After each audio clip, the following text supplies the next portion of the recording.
बाबासाहेब आंबेडकर क्रांतीचे नाना पाटील यांचा स्मृती दिन असा हा सप्ताह खूप महत्त्वपूर्ण सप्ताह आहे की आपल्या महापुरुषांचं स्मरण करण्याचा, त्यांच्या विचाराच्या ऋणामध्ये राहण्याचा आणि त्यांच्या प्रती कृतज्ञता व्यक्त करण्याचा हा सप्ताह आहे। महात्मा ज्योतिराव फुले यांच्या स्मृतीस विनम्र अभिवादन करून आपल्या देशामध्ये आधुनिक काळामध्ये महात्मा ज्योतिराव फुले यांचं कार्य हे अत्यंत क्रांतिकारक कार्य आहे। आधुनिक भारताचा शिल्पकार म्हटलं तरी अतिशयोक्ती होणार नाही, कारण आधुनिक भारत घडवण्यामध्ये महात्मा ज्योतिराव फुले यांचं महत्त्वाचं योगदान आहे। माणूस गुलाम का होतो तर अज्ञानी माणूस असला की तो गुलाम होतो, आणि गुलामीतून मुक्त करायचं असेल तर शिक्षणच महत्त्वाचं आहे असं अनेक महापुरुषांनी आपल्याला सांगितलं। बुद्ध म्हणाले आत्मदीप भव, म्हणजे तुम्ही ज्ञानी व्हा।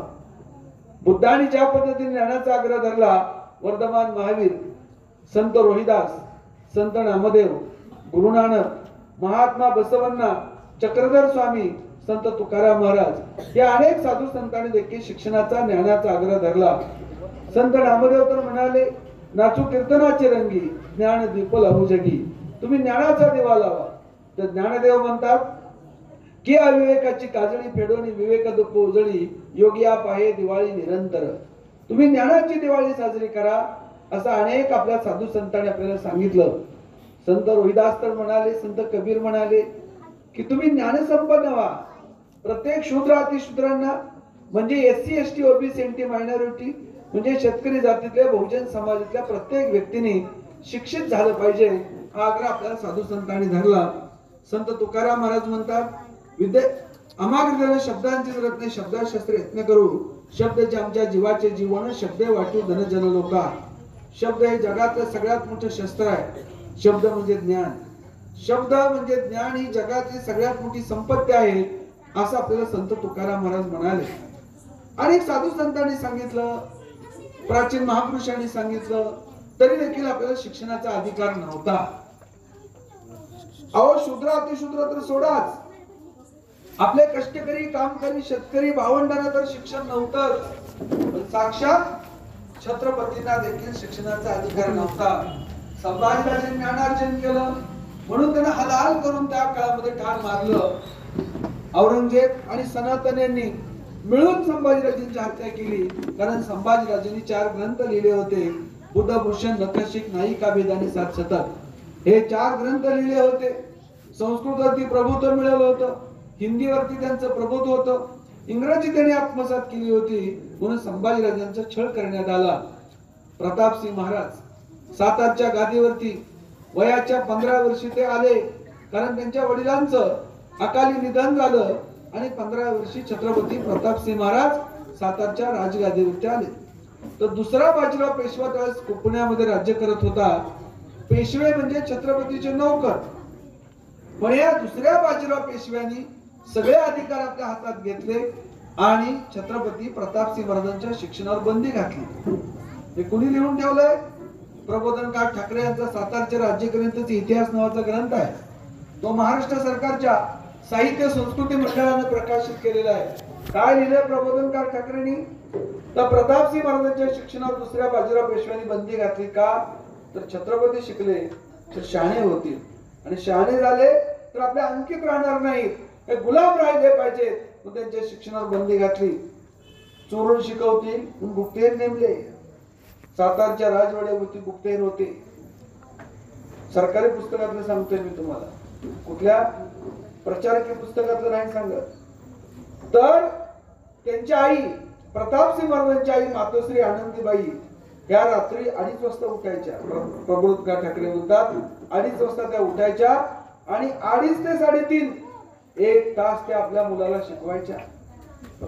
मातोश्री आनंदीबाई मोठ्या करारी होत्या, दूरदृष्टीच्या होत्या, बाणीदार होत्या। त्यांना वाटायचं की आपला मुलगा साक्षर झाला पाहिजे, शिक्षित झाला पाहिजे। प्रत्येक आईला वाटत असतं की आपला मुलगा शिकून मोठा व्हावा, वाटतं का नाही? अशी कुठली आई आहे का आपला मुलगा अडाणी राहावा, त्याने शिक्षण घेऊ नये, तो हमाली करावा, असं कुठल्याच आईला वाटत नाही। प्रत्येक आईला वाटतं की आपला मुलगा डॉक्टर झाला पाहिजे, इंजिनियर झाला पाहिजे, कलेक्टर, तहसीलदार, पोलीस अधिकारी झाला पाहिजे, मोठा माणूस झाला पाहिजे, असं प्रत्येक आईला वाटतं। तसंच प्रतापसिंह महाराजांच्या मातोश्रीला देखील वाटत होतं की आपला मुलगा खूप शिकला पाहिजे, चोरून शिकवायच्या. छत्रपतींची अवस्था सामान्य लोकांचं काय असेल? तुमच्या माझ्यासारख्या मराठा, माळी, धनगर, सुतार, लोहार, कुंभार, मातंग, चर्मकार, बौद्ध, आगरी, आपल्या सगळ्या 11 पगड जाती, 12 वृद्धधरांची काय अवस्था असेल विचार करा. हे साल आहे साधारणतः 1820च्या दरम्यानच. त्या काळामध्ये छत्रपतींना देखील शिक्षणाचा अधिकार नव्हता, आपल्या राजाला शिक्षणाचा अधिकार नव्हता, प्रजेला असेल का? आणि म्हणून या पार्श्वभूमीवरती अशा काळात महात्मा फुलेंचा जन्म होतो. 1827 साली 11 एप्रिल रोजी महात्मा ज्योतिराव फुले यांचा जन्म झाला. अत्यंत गरीब सामान्य कुटुंबामध्ये, शेतकरी कुटुंबामध्ये त्यांचा जन्म झाला. वडील पारंपरिक शेतकरी होते. वडील गोविंदराव फुले हे चांगले जमीनदार होते. महात्मा ज्योतिराव फुले यांचं मूळ गाव सातारा जिल्ह्यामध्ये खटाव तालुक्यामध्ये कडगुण नावाचं गाव आहे. तिथून महात्मा ज्योतिराव फुले यांच्या आजोबा पंजोबा शेतीच्या कारणामुळे वाद झाला.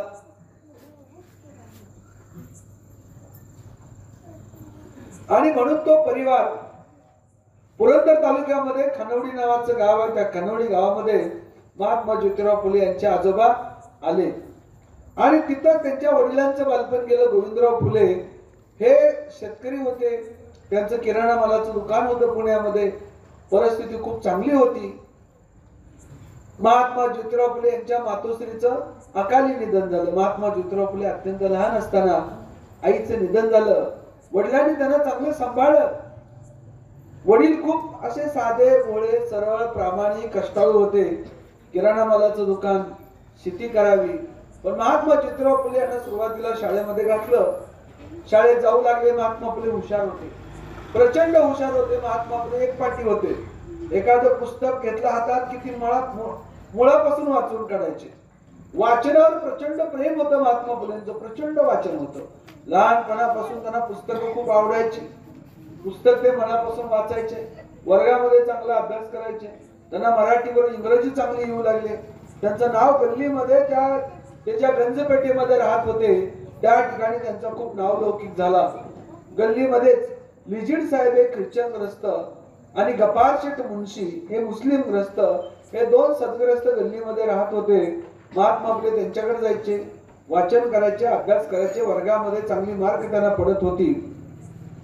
एके दिवशी वडिलांनी सांगितलं, ज्योतिराव तू शाळेत जायचं नाही.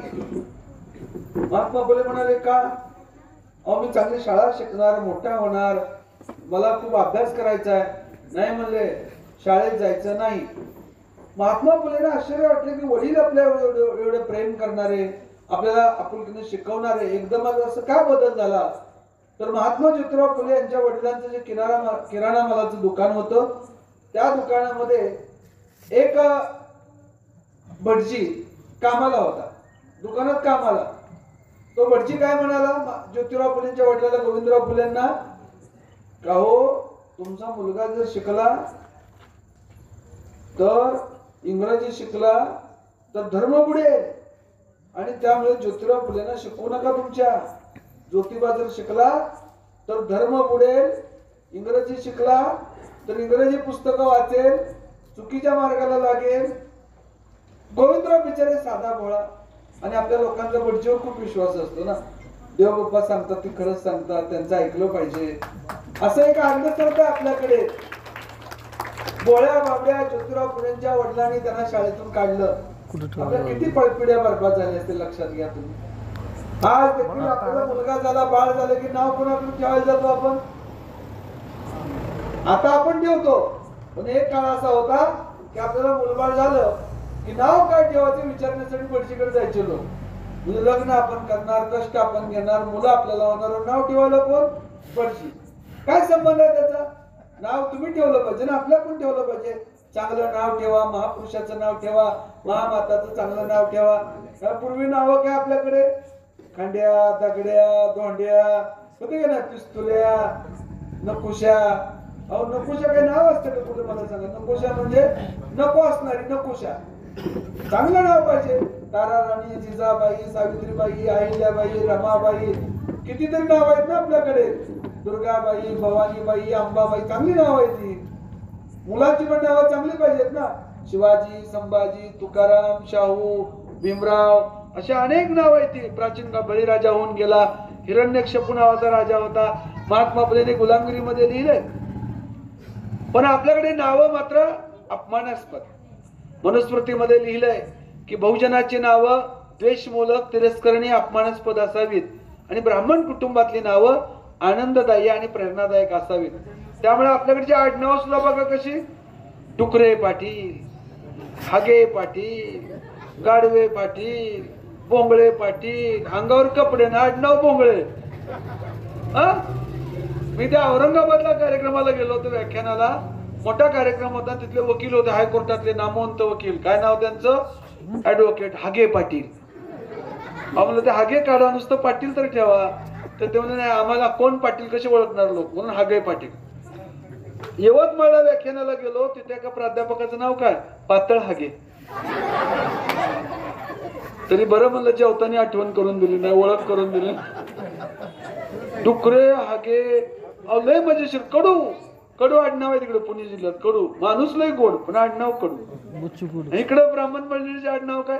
सहस्त्र बुद्धे, म्हणजे 1000 बुद्धीचा मालक एकटाच. आणखीन काय आडनाव? गोड बोले. कधी गोड बोलणार नाही पण आडनाव गोड बोल. आपली माणसं खूप गोड पण आडनाव कडू. म्हणून नावं आडनावं ही सुद्धा कशी पाहिजेत? आनंददायी पाहिजेत, प्रेरणादायक नावं पाहिजेत. अलीकडच्या काळामध्ये मी फिरतो महाराष्ट्रभर. नाव काय डॉक्टर साहेब? आर्य. मुलाचं नाव आर्य, मुलीचं नाव आर्या. असतील बघा इथे 1-2 तर आर्य. आर्य आहेत का? कोण आर्य आहे का? कोणाचं नाव आर्या? महात्मा फुलेंचं गुलामगिरी ग्रंथ वाचा, मग तुम्ही आर्य नाव ठेवायचं का नाही त्याचा पुनर्विचार कराल तुम्ही. आर्यचा अर्थ आहे विदेशी. पोरग तुमचं आहे का विदेशी लोकांचं आहे? विदेशी. बघा त्यांना सुद्धा पटलं तरी आपल्याला पटत नाही. तर नावं कशी ठेवली पाहिजेत? आपला इतिहासाचा पाया, इतिहास लेखनाचा पाया, बहुजनांच्या इतिहासाचा पाया आधुनिक काळामध्ये कोणी घातला? महात्मा ज्योतिराव फुले यांनी घातला. गोविंदराव फुलेंचं ऐकून ज्योतिरावांची शाळा बंद झाली आणि मग ते शेतामध्ये त्यांचं हडपसर मांजरी परिसरामध्ये महात्मा फुलेंचं शेत होतं. ते नित्यनेमाने शेतात जायचे, काम करायचे. पण एके दिवशी लिजिड आणि गप्पारशेठ मुन्शी म्हणाले, अरे ज्योतिराव तू शाळेत का जात नाही? तर वडिलांनी आमचं शिक्षण बंद केलं. का? तर भटजीने सांगितलं मुलगा शाळा शिकला तर बिघडेल. त्या 2 व्यक्तींनी समजावून सांगितलं, गोविंदराव कोणाचं ऐकू नका, मुलाला शाळा शिकवा. मुलगा जर तुमचा ज्योतिराव शाळा शिकला तर पिढ्या आणि पिढ्याचा उद्धार करेल. या मुलाला शाळेत पाठवा. ज्योतिराव फुले शाळेत गेले नसते तर आपल्याला शिक्षण मिळालं नसतं. महात्मा ज्योतिराव फुले मनात काय म्हणतात? विद्येविना मती गेली, मतीविना नीती गेली, नीतीविना गती गेली, गतीविना वित्त गेले, वित्ताविना शूद्र खचले, इतके सारे अनर्थ एका अविद्येने केले. विद्या नाही, मती नाही, मती नाही, नीती नाही, नीती नाही, गती नाही, गती नसल्यावर वित्त नाही, आणि वित्त नसल्यामुळे शूद्र खचले. शूद्र म्हणजे कोण? मराठा, माळी, धनगर, सुतार, लोहार, कुंभार, मातंग, बौद्ध, आगरी, यादव, कुर्मी, कायस्थ सगळे शूद्र. ब्राह्मण सोडून सगळ्याला शूद्र म्हटलं जातं. अतिशूद्रामध्ये कोण? महिला. सगळ्या वर्णातल्या महिला. ब्राह्मण स्त्री असेल, मराठा स्त्री असेल, माळी स्त्री असेल, मातंग स्त्री असेल, सगळ्या महिला अतिशूद्र, आउटकास्ट. ब्राह्मण मुलींना शिक्षणाचा अधिकार नव्हता. जो अधिकार या देशामध्ये प्रथमतः कोणी दिला? महात्मा फुले आणि सावित्रीबाई फुले यांनी सर्व जाती धर्मातील स्त्रियांना दिला, पुरुषांना दिला. सगळ्यांना अधिकार महात्मा फुले सावित्रीबाई फुले यांनी दिला. 1 जानेवारी 1848 ला पहिली मुलींची शाळा सुरू केली. लक्षात घ्या, पहिली मुलींची शाळा आहे. आणि त्यानंतर 1852 ला मुलांची शाळा सुरू केली. आपल्या देशामध्ये सार्वजनिक आणि मोफत शिक्षणाचा पाया महात्मा फुले सावित्रीबाई फुलेंनी घातला. मोफत आणि सार्वजनिक. मोफत म्हणजे सर्वांना फुकट शाळा ज्या पूर्वी नव्हत्या. सार्वजनिक म्हणजे सर्वांसाठी. महात्मा फुलेंनी कधी भेदभाव केला नाही. हा मराठा, तो माळी, हा धनगर, हा मातंग, हा ब्राह्मण, हा मुस्लिम, हा ख्रिश्चन असा भेदभाव महात्मा ज्योतिराव फुलेंनी कधी केला नाही. सर्वांना शिकवलं. मोफत शिकवलं. पैसा कुठून आला फुलेंकडे? महात्मा फुलेंना काही ग्रँड नव्हती, त्यांच्या शाळेला काही अनुदान मिळालं नाही, त्यांना पगार मिळाली नाही, त्यांना इन्क्रिमेंट नव्हती, त्यांना साधील नावाचा खर्च नव्हता. पैसा कुठून आणला?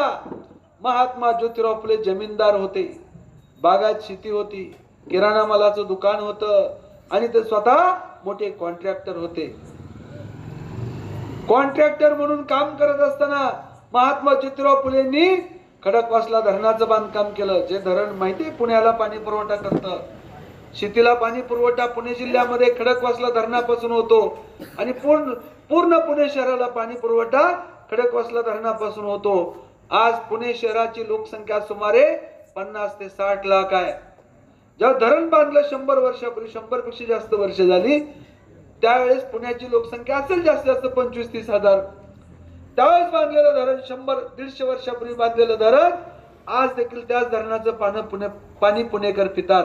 ते धरण महात्मा ज्योतिराव फुलेंच्या कंपनीने बांधलं. पुण्यावरून सातारा आणि कोल्हापूरला जाण्यासाठी पूर्वी जेजुरी मार्गे जावं लागायचं, सासवड जेजुरी दिवे घाटातून. पण आता बोगदा आहे, कात्रजचा बोगदा म्हणतो का नाही, तो कात्रजचा बोगदा महात्मा ज्योतिराव फुलेंच्या कंपनीने तयार केलेला बोगदा आहे. मोठे कॉन्ट्रॅक्टर होते महात्मा फुले, असे बुरटे कॉन्ट्रॅक्टर नव्हते. छोटे झेडपीची कामं, पंचायत समितीची कामं, छोटे कॉन्ट्रॅक्टर नव्हते, मोठे कॉन्ट्रॅक्टर होते महात्मा फुले.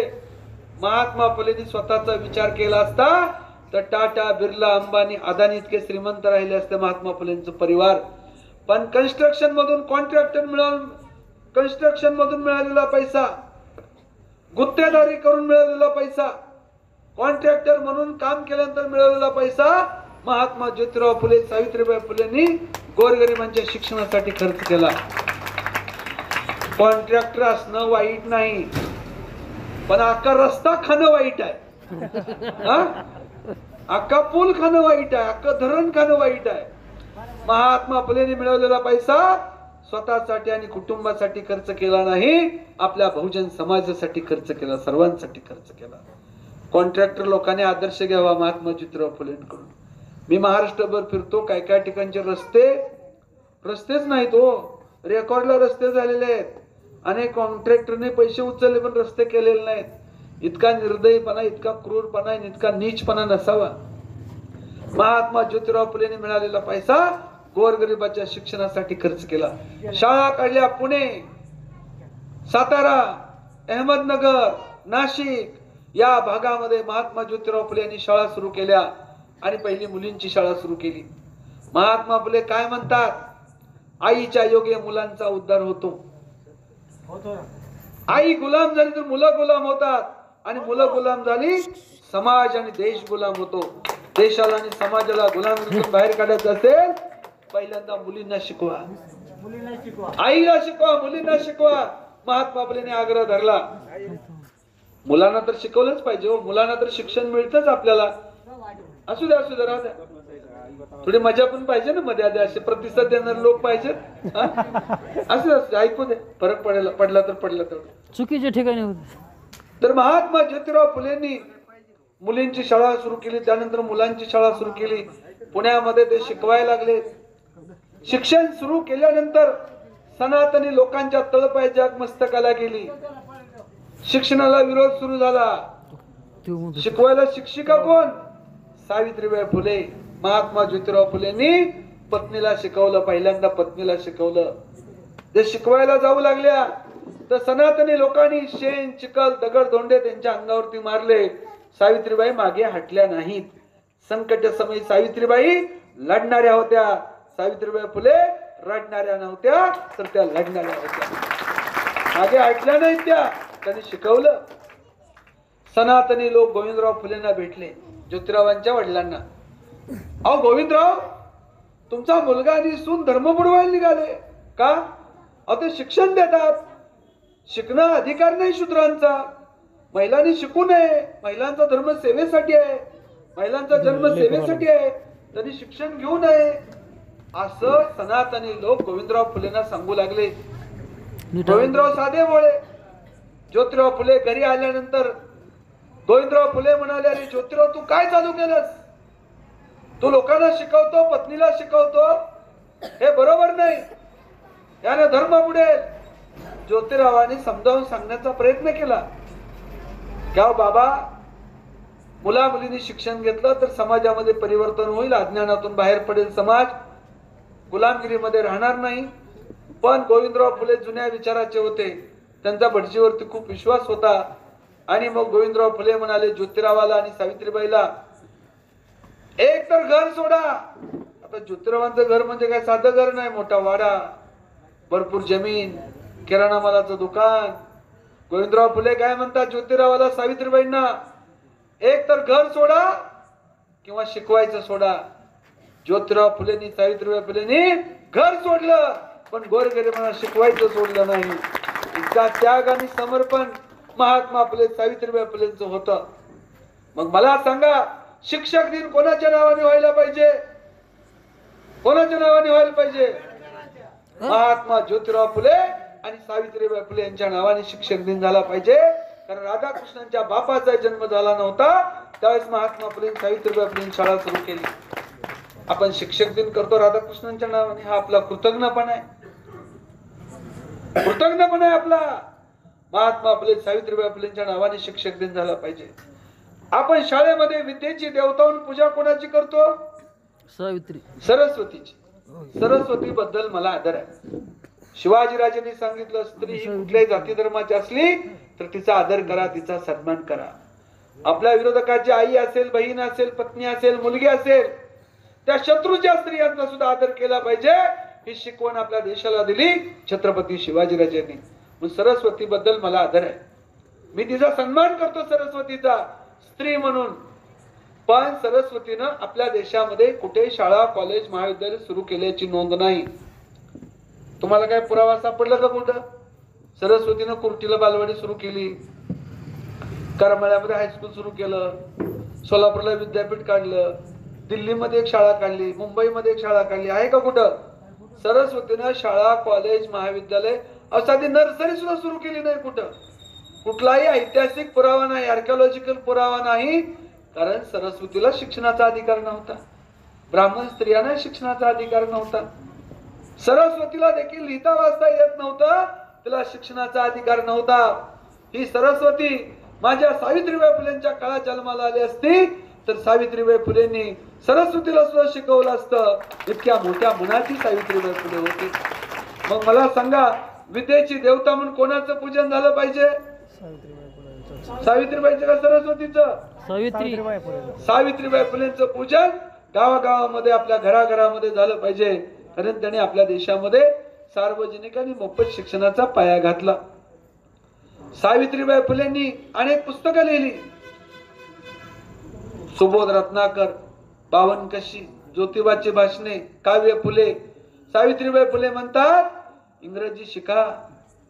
150 वर्षापूर्वी सांगितलं. रामकृष्ण मोरे सरांनी 20 वर्षापूर्वी पहिलीपासून इंग्रजी सक्तीचं आणि मोफत केलं. आम्हाला 150 वर्षापूर्वी सावित्रीबाई फुलेंनी सांगितलं, इंग्रजीमध्ये सुद्धा शिका. मराठी तर आलीच पाहिजे. मराठी आपली आई आहे, इंग्रजी आपली मावशी आहे. आता आपण इंग्रजी शिकतो का नाही? तुम्हाला जर medical, engineering, pharmacy, archaeology, law ला जायचं असेल तर इंग्रजी मधूनच शिक्षण आहे ना. मेडिकल काय मराठीतून शिकवतात का? शिकवतात का कुठं मराठीतून मेडिकल? उद्या जर MBBS मेडिकल शिक्षण मराठीतून आलं, मराठीतून जर मेडिकल शिक्षण सुरू केलं तर इंजेक्शनला काय शब्द असेल? इंजेक्शनला काय शब्द असेल? द्रव्य औषध रोपण सूक्ष्म दंडिका, सूक्ष्म नलिका. कळेल का? डॉक्टर साहेब, इंग्रजी सोपं आहे का मराठी सोपं आहे? मराठी बद्दल प्रेम असलं पाहिजे. मराठी आपली आई आहे. पण जगाच्या स्पर्धेमध्ये टिकायचं असेल आपल्याला इंग्रजी सुद्धा आली पाहिजे. कारण मेडिकल, फार्मसी, इंजिनिअरिंग, लॉ आज इंग्रजीमध्ये शिकवलं जातं. पण आपल्याकडे काय अतिशाने, दीडशाने लोक, मराठी माणूस, मराठी भाषा, मराठी अस्मिता, इंग्रजी शाळेला विरोध करतात आणि त्यांची मुलं आणि नातवंड इंग्लिश मिडियमच्या शाळेत जातात. हे मुंबईला तुम्ही जाऊन बघा, पुण्याला जाऊन पहा. जे इंग्रजीला विरोध करतात त्यांची मुलं नातवंड इंग्लिश मिडियमच्या शाळेत शिकतात. आणि इंग्रजी सोपी भाषा, अवघड नाही. खेड्यापाड्यातल्या लोकांना इंग्रजी समजते पण मराठी समजत नाही. उदाहरणार्थ हा काय माईक. माईकला मराठी शब्द काय? बोला मराठी माणसानो, माईकला मराठी शब्द काय? ध्वनी खेचक. ध्वनी खेचून घेतो ना, ध्वनी खेचक. ध्वनी क्षेपक तिकडे आहे बाहेर टाकणारा, हे आवाज शोषून घेतो मग ध्वनी खेचक, ध्वनी क्षेपक. आणि इंग्लिश मध्ये याला काय म्हणतो आपण? माईक. आणि मराठीत काय म्हणतो? ध्वनी खेचक. समजा तुम्ही जर का स्पीकरवाल्याला म्हणालात आमच्या घरी जरा कार्यक्रम आहे, चांगले 2-3 ध्वनी खेचक घेऊन ये, तो सोलापूरला जाईल. नवीन इन्स्ट्रुमेंट आलं का बघायला. हा काय आहे? मोबाईल. मोबाईलला मराठीत काय म्हणतात? भ्रमणध्वनी. भ्रमणध्वनी. आपल्या खेड्यापाड्यातल्या आई याला मोबाईल म्हणते का भ्रमणध्वनी म्हणते? मोबाईल. मोबाईलच म्हणते. तर कोणाची आई म्हणते का अरे कोणाचा भ्रमणध्वनी आला? Mobile, screen saver, wallpaper, dial, miss call, charger, WhatsApp, Facebook, हे सगळे इंग्लिश शब्द. काय शिकायला पण ट्रेनिंग लावलं होतं का? ट्युशन लावली का? सगळ्याला खेड्यापाड्यातल्या लोकांना इंग्रजी शब्द येतात. व्हॉट्सअप बंद पडला, फेसबुक वरती हे आलंय म्हणतो का नाही आपण? चार्जर कुठे गेला म्हणतो का नाही? चार्जर कुठे गेला? का चार्जरला कोण म्हणतं का गरम करायचं कुठे गेलं? असं नाही म्हणत, चार्जरच म्हणतो. एक मोबाईल आला, मोबाईल बरोबर 500 शब्द आले आपल्या भाषेमध्ये. भाषा कोणाची वाढते? नवनिर्मिती करणाऱ्यांची भाषा वाढते. टेक्नॉलॉजी बरोबर मार्केटमध्ये त्यांची भाषा येते. मारहाण करणाऱ्यांची, बोंबलणाऱ्यांची, शिवीगाळ करणाऱ्यांची आणि खळखट्या करणाऱ्यांची भाषा कधी वाढत नाही. एवढं तुम्ही लक्षात ठेवा. एक रेल्वे आली, रेल्वेवर किती शब्द आले भारतीय भाषेत? Railway, engine, driver, signal, platform, AC, TC, first class, second class, किती शब्द आले? 5000 शब्द आले एक रेल्वे बरोबर. सिग्नल इंग्लिश शब्द आहे.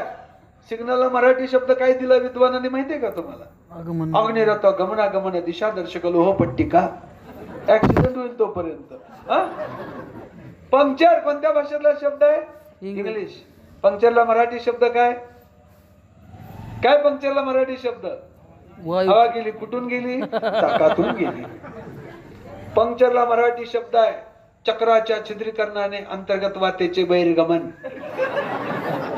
समजा उद्या महाराष्ट्र सरकारने कायदा केला मराठीतच बोलावे आणि एखाद्या नेत्याची गाडी पंक्चर झाली हायवेला, तो जर पंक्चरवाल्याकडे गेला कसं सांगेल? अरे माझ्या गाडीच्या चक्राच्या छिद्रीकरणाने अंतर्गत वातेचे बहिर्गमन झाले, दुरुस्त करून दे. पंक्चरवाला बेशुद्ध पडेल. आईस्क्रीम कोणत्या भाषेतला शब्द आहे? इंग्रजी. इंग्लिश. आईस्क्रीमला मराठी शब्द काय? बर्फ, दुग्ध, शर्करा युक्त थंड घनगोल. एकदम बरोबर. दुग्ध शर्करा युक्त थंड घनगोल गट्टू. समजा उद्या एखादा मराठी माणूस आला, सरपंच कुठे गेले, तुमच्याकडे एखादा मराठी नेता आला, तो जर म्हणाला मला एक दुग्ध शर्करा युक्त थंड घनगोल गट्टू द्या, कार्यकर्ते दगड नेऊन देतील. गुंडी बटन. या गुंडी बटनाला काय शब्द आहे मराठीत? आस्था व्यस्त वस्त्र व्यवस्थापक यंत्र. एखाद्या मराठी आईने ठरवलं मराठीतच बोलायचं, इंग्रजीत बोलायचं नाही, तर ती मराठी आई आपल्या मुलांनी गुंड्या लावल्या का नाही कसं विचारेल? अरे आस्था व्यस्त वस्त्र व्यवस्थापक यंत्र व्यवस्थित केलं का? वर्गमिळून भोंगळच गेलेलं बरं. सिगारेट ओढायची नाही. सिगारेटला मराठी शब्द काय? श्वेतवर्ण धूम्रपान लंबदंडिका. पानपट्टीवाल्याकडे तुम्ही जर गेला तर म्हणालात अरे मला एक श्वेतवर्ण धूम्रपान लंबदंडिका दे रे, पानपट्टीवाला उडी टाकून पळतो. माझा सांगायचा उद्देश काय आहे? मराठी तर आलीच पाहिजे. मराठी आपली आई आहे. जगाच्या स्पर्धेत टिकायचं असेल तुम्हाला इंग्रजी सुद्धा आली पाहिजे. हे सावित्रीबाई फुलेंनी, महात्मा फुलेंनी ओळखलं आणि सावित्रीबाई फुलेंनी कविता लिहिली. इंग्रजी माऊली, इंग्रजी साऊली. इंग्रजी शिकुनी भेदा भेद मोडा, इंग्रजी शिकती त्यांच्या कुळ्या उद्धार पावती. इंग्रजी माऊली, इंग्रजी वैखरी, अशी मोठी कविता आहे सावित्रीबाई फुलेंनी. 150 वर्षापूर्वी इंग्रजीचं महत्व सांगितलं. इंग्रजी माऊली, इंग्रजी साऊली, इंग्रजी वैखरी, इंग्रजी शिकती त्यांच्या कुळ्या उद्धार पावती. भारतरत्न डॉक्टर बाबासाहेब आंबेडकर अत्यंत सामान्य गरीब कुटुंबामध्ये जन्मले. ज्या बाबासाहेबांना बालवयामध्ये शालेय शिक्षण घेताना मोठं घर मिळालं नाही, 10 बाय 10च्या खोलीत राहिले, त्या बाबासाहेब आंबेडकरांचा पुतळा आज अमेरिकेच्या कोलंबिया विद्यापीठामध्ये, लंडन मध्ये, जपान मध्ये, हैदराबाद मध्ये, दिल्ली मध्ये, चेन्नई मध्ये आहे, कलकत्त्यात आहे, बेंगलोरला आहे, बेळगावला आहे. बाबासाहेब आंबेडकर सार्वजनिक दिव्याखाली बसून अभ्यास केला. टेबल लॅम्प नाही, स्टडी रूम नाही, स्टडी टेबल नाही. अशा बाबासाहेबांचं नाव आज जगात आहे. त्यांनी त्या काळामध्ये MA, PhD, DLitt, bar, SSD, LLD पदव्या संपादन केल्या. विवेक शुद्राज, leadership, thoughts Pakistan, problem of India, problem of Pakistan, Buddha and his Dhamma, constitution of India, caste in India, small holding India, असे अनेक पुस्तकं बाबासाहेब आंबेडकरांनी लिहिली. लंडनला गेले, बॅरिस्टर झाले, अमेरिकेला गेले, PhD झाले. इतकं शिक्षण का घेतलं बाबासाहेबांनी? इंग्रजी शिकल्यामुळेच ना. बाबासाहेब आंबेडकर म्हणाले असते, मराठी माणूस, मराठी भाषा, मराठी अस्मिता. महाराष्ट्राच्या बाहेर कोणी ओळखलं असतं का बाबासाहेबांना? पण आज जग ओळखतंय. त्यांनी इंग्रजीमध्ये शिक्षण घेतल्यामुळे. सावित्रीबाई फुलेंनी सांगितलं, इंग्रजी माऊली, इंग्रजी सावली, इंग्रजी शिकती, त्यांच्या कुळ्या उद्धार पावती. बाबासाहेबांनी इंग्लिश मधून शिक्षण घेतलं. बाबासाहेबांची प्रेरणा घेऊन आज आपल्या महाराष्ट्रात, देशात अनेक मुलं मुली कर्तृत्ववान झाले, उच्च शिक्षित झाले, PhD झाले, डॉक्टर झाले, वकील झाले, इंजिनियर झाले, प्रोफेसर झाले. ही क्रांती, या क्रांतीची ज्योत सावित्रीबाई फुलेंनी लावली, महात्मा ज्योतिराव फुलेंनी लावली. शिक्षणाचा पाया घातला. आधुनिकीकरण आपल्या देशामध्ये जे आलं, महात्मा ज्योतिराव फुले यांच्यामुळे आलं. स्त्रियांचा आदर केला पाहिजे, स्त्रियांचा सन्मान केला पाहिजे, मुलींना सुद्धा शिक्षण दिलं पाहिजे. हा विचार आधुनिक काळामध्ये देशामध्ये कोणी दिला? महात्मा ज्योतिराव फुले यांनी दिला. महात्मा फुले, सावित्रीबाई फुले यांचं एक चित्र उपलब्ध आहे. महाराष्ट्र सरकारच्या सावित्रीबाई फुलेंचं समग्र वाङ्मय प्रकाशित केलंय. त्या पुस्तकामध्ये चित्र आहे. अजय ते पुस्तक दाखव, महात्मा फुलेंचं आपलं दाखवा असं. खरं शिक्षक. या पुस्तकामध्ये तुम्हाला, या पुस्तकावरती चित्र दिसेल. काय चित्रात तुम्हाला दिसतंय? सावित्रीबाई फुले, ज्योतिराव. उजव्या बाजूला सावित्रीबाई फुले आहेत, महात्मा फुले डाव्या बाजूला आहे. तेव्हा आपल्या परंपरेमध्ये मंगलमय प्रसंगी, लग्न समारंभ असेल, काही असेल, नवरा बायकोच्या पूजेला बसतात किंवा लग्नात उभे राहतात. तर नवरा कुठल्या बाजूला असतो? उजव्या बाजूला, नवरी डाव्या बाजूला. समजा चुकून जरी नवरी उजव्या बाजूला उभी राहिली, फोटोग्राफर सुद्धा म्हणतो ताई डाव्या बाजूला उभा राहा. म्हणतो का नाही फोटोग्राफर? का? आपली बायको उजव्या बाजूला उभी राहिल्यावर बिघडणार आहे का? भूकंप होणार आहे का? महाप्रलय येणार आहे का? काही नुकसान होणार आहे का? सांगा मला काय. पण आपल्या देशामध्ये पुरुषसत्ताक, स्त्रीदास्य मानसिकता, सनातनी व्यवस्थेने आपल्या डोक्यात असं घातलंय की पुरुष श्रेष्ठ असतो, पुरुषच शूर असतो, पुरुषच कर्तृत्वान असतो, पुरुषच हुशार असतो, त्यामुळे बायको डाव्या बाजूला असली पाहिजे, बायको कनिष्ठ आहे, दुय्यम आहे. अशा पद्धतीची मानसिकता सनातनी मानसिकता आहे. स्त्री सुद्धा हिंमतवान आहे, स्त्री सुद्धा कर्तृत्ववान आहे. स्त्रियांनी सुद्धा इतिहास घडवला. छत्रपती शिवाजीराजांना कोणी घडवलं? राजमाता जिजाऊनी. औरंगजेब बादशाला सगळं की पळव करून सोडलं ताराराणीनी. इंदोरच्या सिंहासनावरती बसून उत्तम प्रकारचा राज्यकारभार केला लोकमाता अहिल्यादेवी होळकरांनी. तर महात्मा फुलेंच्या पाठीशी खंबीरपणे उभ्या राहिल्या सावित्रीबाई फुले. बाबासाहेबांना साथ दिली रमाबाईंनी. रमाबाई कधी रडल्या नाहीत, कधी तक्रार केली नाही. बाबासाहेब लंडनला शिकायला गेले, अमेरिकेला शिकायला गेले, देशभर फिरले. मुलांना सांभाळणं, संसार चालवणं हे काम रमाबाईंनी केलं. रमाबाई अत्यंत हिंमतवान होत्या, कर्तृत्ववान होत्या, निर्भीड होत्या. बाबासाहेब आंबेडकर रमाबाईला म्हणाले एकदा, अगं रमा, तुला चांगली साडी घ्यावी अशी माझी इच्छा होती, तुला खूप दागिने घ्यावी माझी इच्छा होती, पण प्रबोधनामुळं, संशोधनामुळं, या लोकक्रांतीमुळं, लोक चळवळीमुळं मला तुला चांगली साडी घेता आली नाही, तुला भरपूर दागिने घेता आले नाही. पण रमा, आज माझ्याकडे खूप पैसे आहेत, ते पैसे घे, आणि तुला किती साड्या आणायच्या तेवढ्या, तुला किती दागिने घ्यायचे सोन्याचे तेवढे घे, असं म्हणून बाबासाहेब आंबेडकरांनी रमाबाईच्या हातामध्ये पैसे दिले. रमाबाई बाबासाहेबांना साहेब म्हणायच्या. रमाबाईच्या हातात पैसे दिल्यानंतर रमाबाई काय म्हणतात? साहेब, कुंकू घेण्यासाठी जेवढे पैसे लागतात तेवढेच मला द्या, बाकीचे तुमचे समाज कार्याला ठेवून घ्या. किती मोठा त्याग आहे रमाबाईचा. कुंकू घेण्यासाठी जेवढे पैसे लागतात तेवढेच मला द्या. आता 100 वर्षापूर्वी सोनं 25 रुपये तोळं होतं, कुंकू कसं असेल? मला वाटतं 10 पैशात पोतभर कुंकू येत असेल. हा, रमाबाई म्हणतात, कुंकू घेण्यासाठी जेवढे पैसे लागतात तेवढेच मला द्या, बाकीचे तुमचे समाज कार्यासाठी ठेवून घ्या. या माऊलीनं इतका मोठा त्याग केला म्हणून आज आपल्याला चांगले दिवस आले, संविधान मिळालं, देशात लोकशाही आली. नाहीतर आता काय म्हणतील, 7व्या वेतनाच्या फरकावर तुम्ही मला पाटल्या घेणार होता, बोरमाळ घेणार होता. बोरमाळ काय अलीकडे दिसत नाही, पण आता तुम्हाला काय 8व्या वेतनाच्या फरकावर आपण काय सोडणार नाही. विनोदाचा भाग सोडून द्या, पण महिलांनी सुद्धा इतिहास निर्माण केला. स्त्री सुद्धा हिंमतवान आहे, कर्तृत्वान आहे, बुद्धिमान आहे. लिंगभेद वजा केला तर मुलगी सुद्धा शारीरिकदृष्ट्या, मानसिकदृष्ट्या, बौद्धिकदृष्ट्या सामर्थ्यशाली आहे. जगामध्ये शेतीचा शोध पहिल्यांदा स्त्रियांनी लावला. पुरुषापेक्षा स्त्री अधिक क्रिएटिव्ह आहे असं अनेक विद्वानांचं मत आहे. म्हणून अपत्य प्राप्तीची जबाबदारी निसर्गानं स्त्रीकडे दिलेली आहे, स्त्रियांकडे, पुरुषाकडे दिलेली नाही. निसर्गाचा विश्वास पुरुषावर नाही, स्त्रियांवर आहे. म्हणजे स्त्री क्रिएटिव्ह आहे, पुरुषापेक्षा अधिक क्रिएटिव्ह आहे. म्हणून आज आपण महात्मा फुलेंचं मत तेच होतं की बालविवाह करू नका, लहानपणी मुला मुलींचे विवाह करू नका, मुला मुलींना शिक्षण द्या, त्यांना स्वतःच्या पायावर उभा राहू द्या, नंतर त्यांचं लग्न लावा. महात्मा फुलेंच्या काळामध्ये लग्न कधी असायची, सर पाळण्याला बाशिंग. 1-2 वर्षाची मुलं मुली असताना लग्न जमायचं, त्या मुला मुलींना कळत पण नव्हतं आपलं लग्न झालेलं आहे काय. म्हणजे त्या काळामध्ये बालविवाहाची प्रथा होती, अकाली वैधव्य यायचं, रोगराई असायची आणि आयुष्यभर त्या विधवेला अत्यंत यातना सहन करावं लागायच्या. महात्मा फुले म्हणाले बालविवाह बंद झाले पाहिजेत. बालविवाहाच्या विरुद्ध त्यांनी भूमिका घेतली.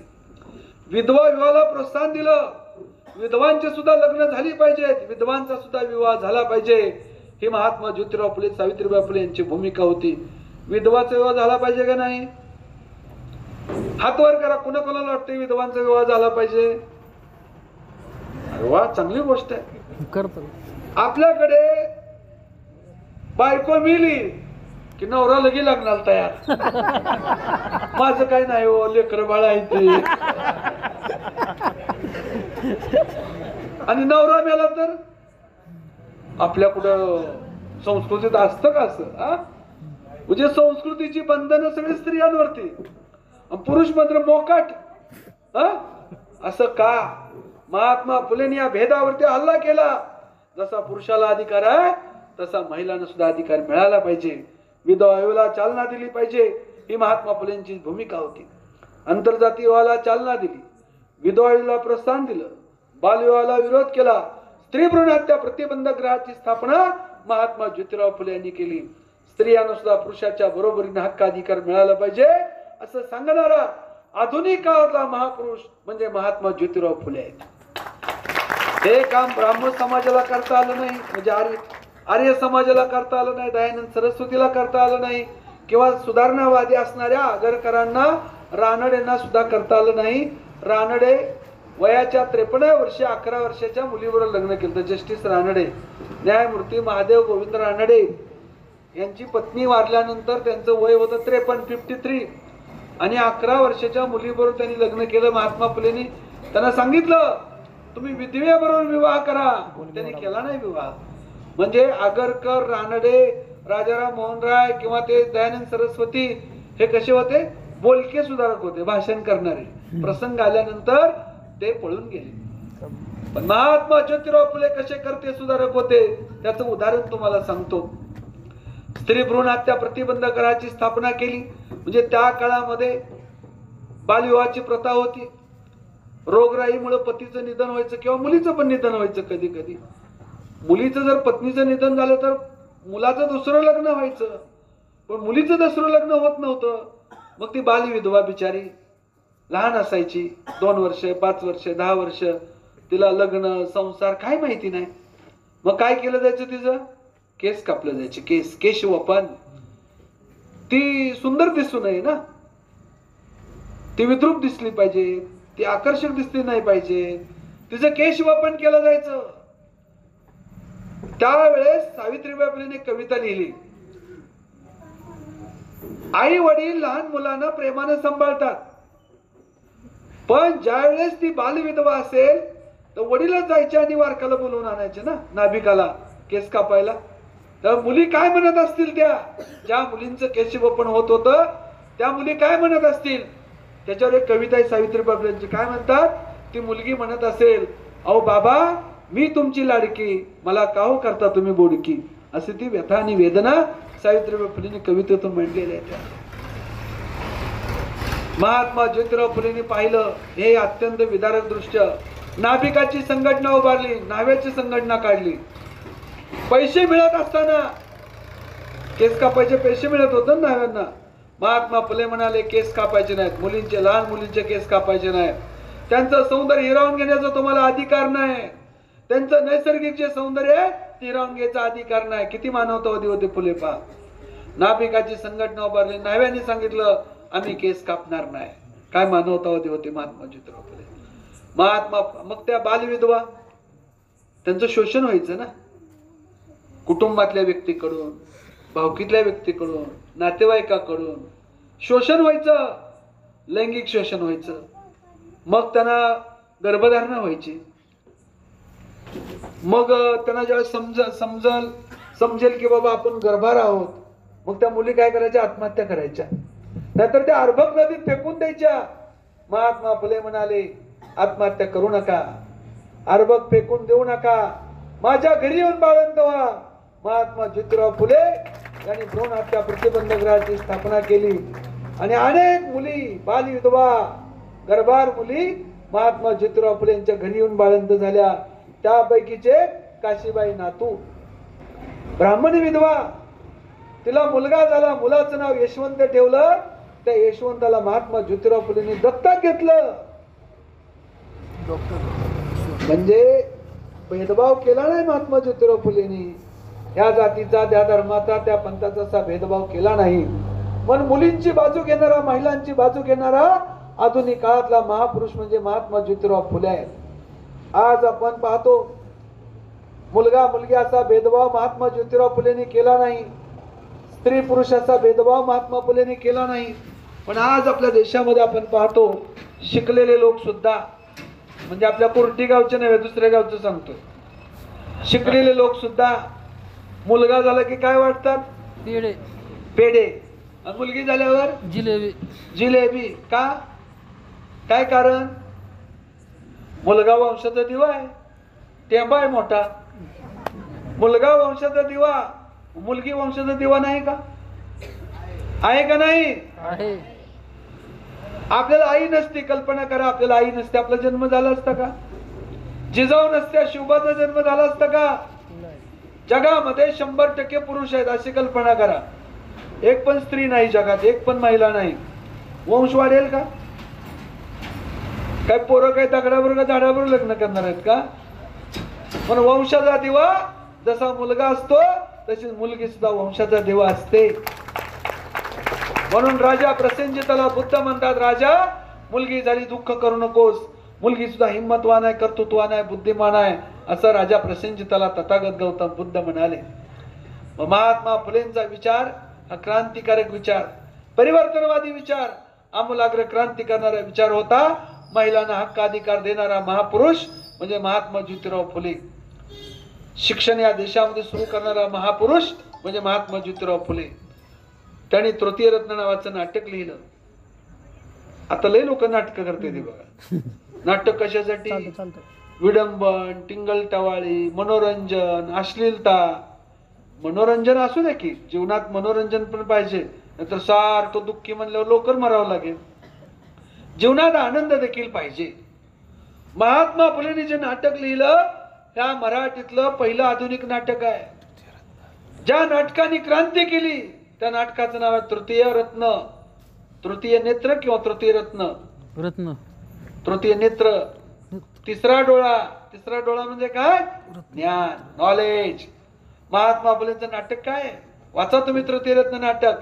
त्या नाटकात असं लिहिलंय की नवरा बायको असतात, खूप साधे भोळे असतात, प्रचंड कष्ट करतात, पण गावातला भटजी त्यांना फसवतो.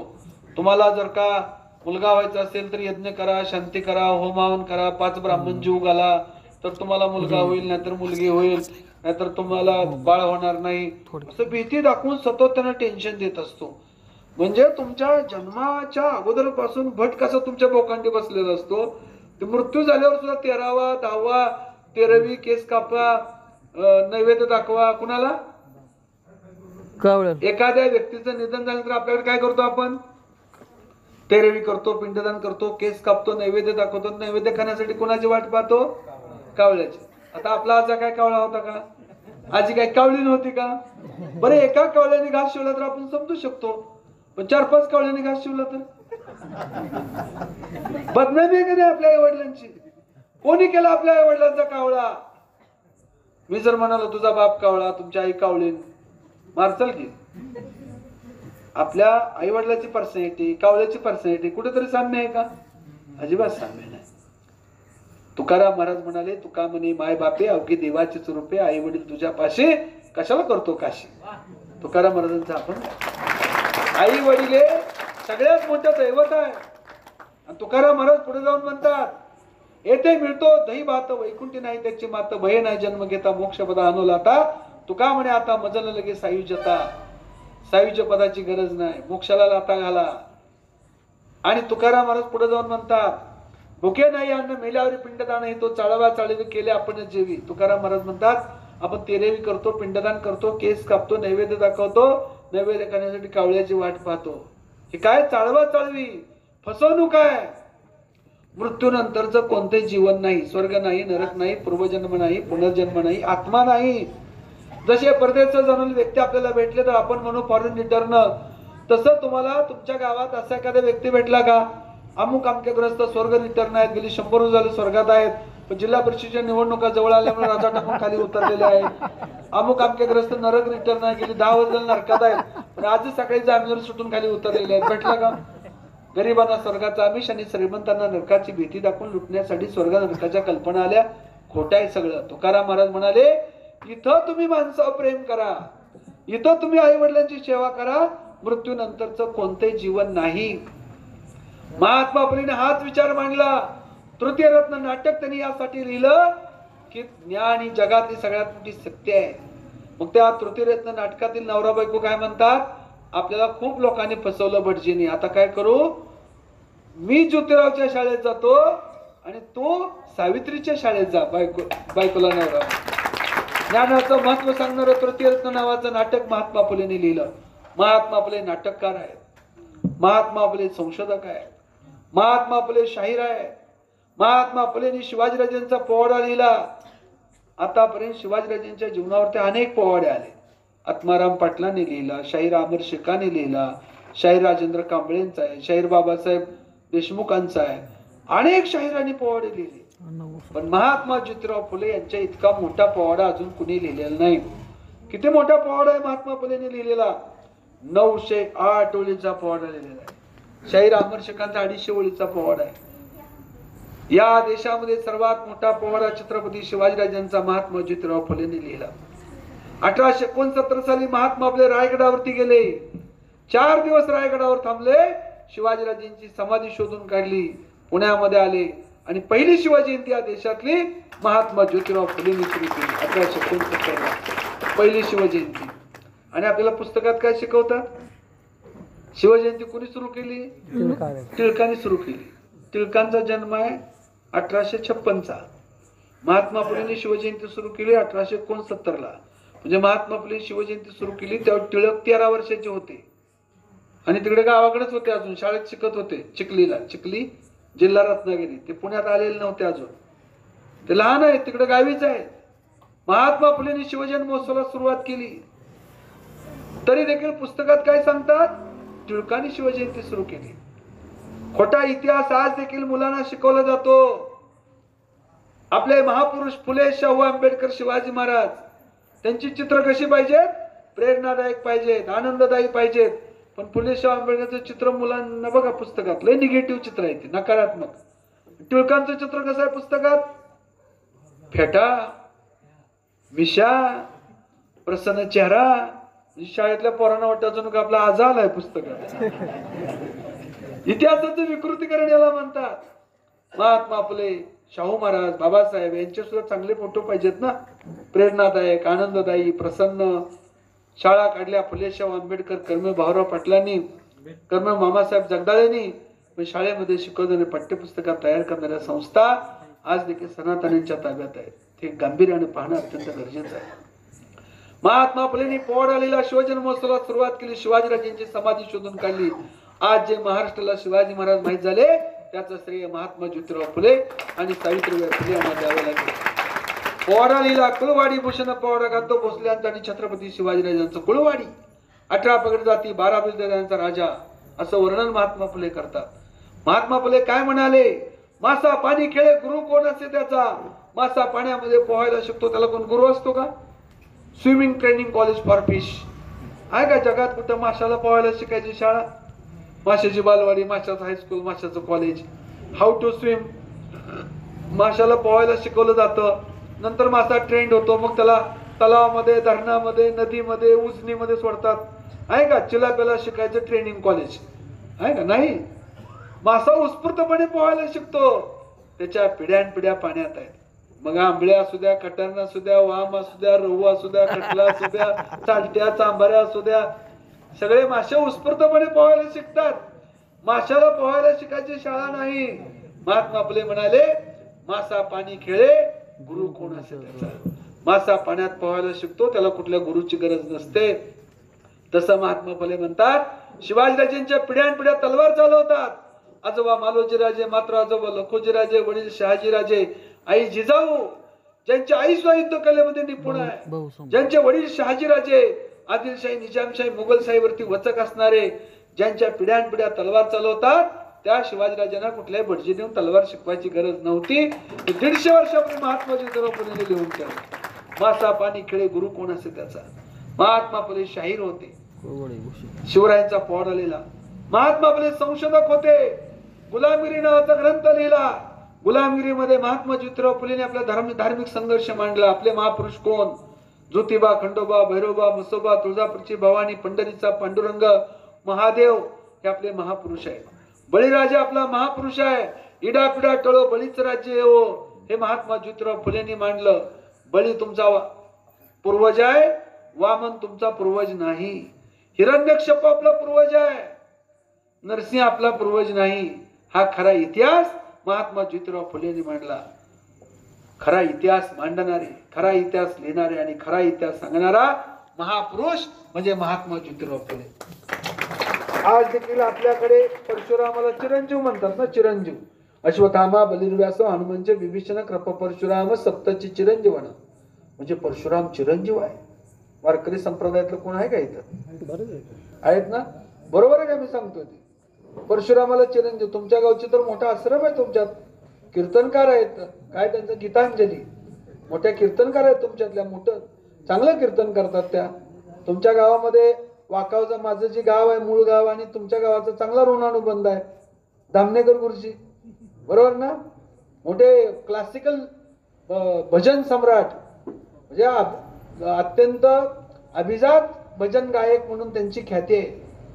अशा तुमच्या आणि आमच्या गावाचा खूप चांगला ऋणानुबंध आहे. आपल्या संप्रदायामध्ये काय समजलं जातं?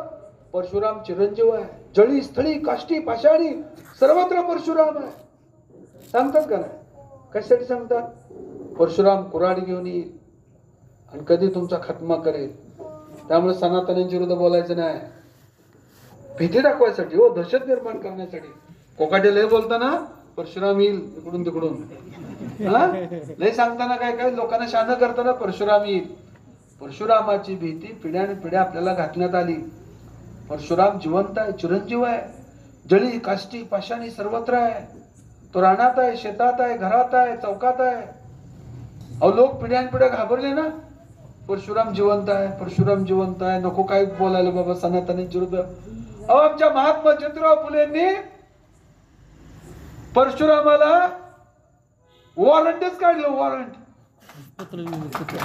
नोटीस काढली, नोटीस. अरे परशुरामा, जिथं कुठं असशील तिथून 6 महिन्याच्या आत माझ्या समोर येऊन हजर हो. तू जर नाही आला तर तू खोटा आणि तुझे धर्मग्रंथ खोटे. काय हिंमतवान होते महात्मा ज्योतिराव फुले. आता काय काय लोक ऐकताना सुद्धा घाबरतात. ऐकताना सुद्धा भीती वाटते, सांगताना किती वाटत असेल. महात्मा ज्योतिराव फुलेंनी नोटीस काढली त्याला. कशासाठी?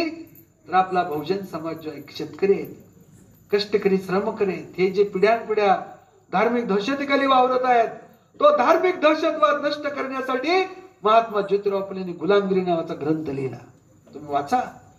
महात्मा फुलेंच्या साहित्यामध्ये इतकी ताकद आहे, इतकं ताकद आहे की महात्मा फुलेंचं पुस्तक वाचणारा माणूस जगात कोणाचा गुलाम होऊ शकत नाही, इतकी ताकद महात्मा फुले.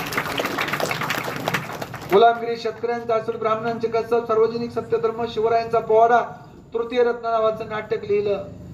फुलेंच्या साहित्यात इतकी ताकद आहे. शेतकऱ्यांचा असूड, शेतकऱ्यांच्या व्यथा वेदना समस्या मांडल्या, त्याची उपाययोजना सांगितली. शेतकरी भावंडांनो कष्ट करा, जमीन कुणाला लिहून देऊ नका, कर्ज काढू नका, सावकाराच्या नादी लागू नका, दारू पिऊ नका, तंबाखू खाऊ नका. हा विचार महात्मा ज्योतिराव फुलेने दिला.